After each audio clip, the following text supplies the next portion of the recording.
Distro atau distribution outlet merupakan salah satu ciri khas industri fashion Bandung. Sempat berjaya pada medio 2000-an, popularitas distro perlahan memudar akibat berbagai faktor. Pengusaha distro pun terus berbenah agar distro tidak dilupakan. Informasinya dalam segmen Demi Cuan berikut ini untuk Anda.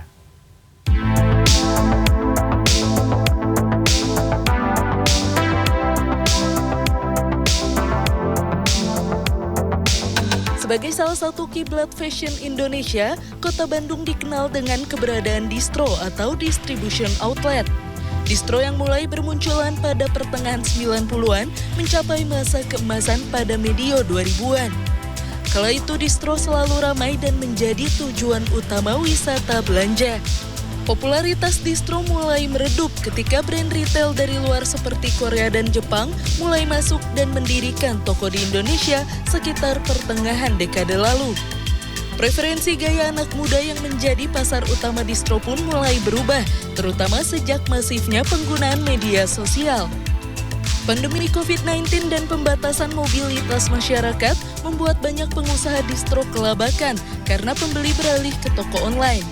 Salah satunya adalah Muhammad Tovan.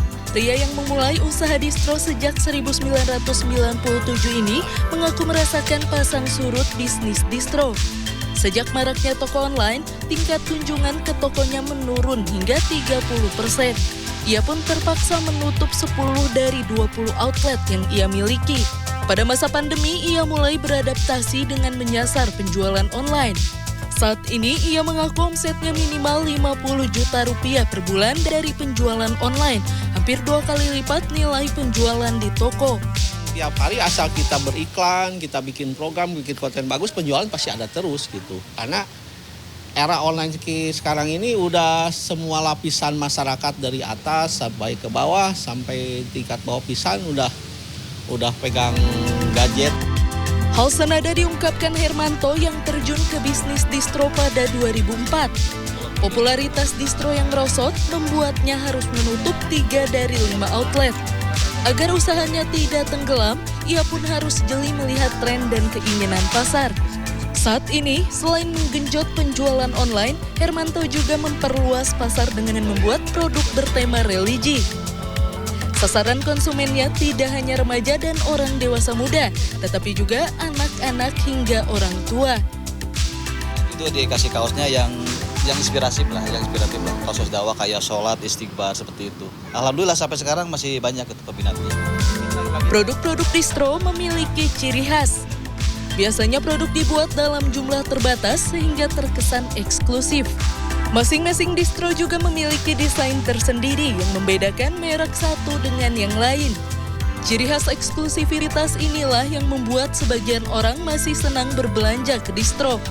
Dan desainnya juga unik, ya. Harganya juga terjangkau ya. Ya dari bahan bagus ya, harga modelnya juga bagus, kekinian lah. Dosen Ekonomi dan Bisnis Universitas Islam Bandung, Rezi Permana mengatakan, perubahan pola konsumen yang beralih ke toko online atau daring menjadi salah satu tantangan bagi bisnis distro. Para pelaku usaha juga harus memperhatikan preferensi pasar yang berbeda, mengingat saat ini generasi muda yang disasar memiliki karakteristik yang jauh berbeda dibandingkan pada masa kemasan distro dahulu. Pelaku usaha distro harus terus berinovasi sesuai riset pasar. Yang paling penting untuk dilihat oleh industri distro adalah bagaimana memerankan keeksklusivitas itu sendiri untuk mendekati sisi customersnya. Jadi intimate customers ini penting. Bagaimana pendekatan dan pengaruh dari lingkungan dan media sosial ini yang harus kita coba deketin gitu. Menurut Rezi, bisnis distro masih bakal bertahan, asalkan mampu mengikuti perkembangan zaman tanpa harus kehilangan ciri khas utamanya, yakni eksklusivitas produk dan kreativitas desain. Laisa Nisa, Helmi Suryanegara, Bandung, Jawa Barat.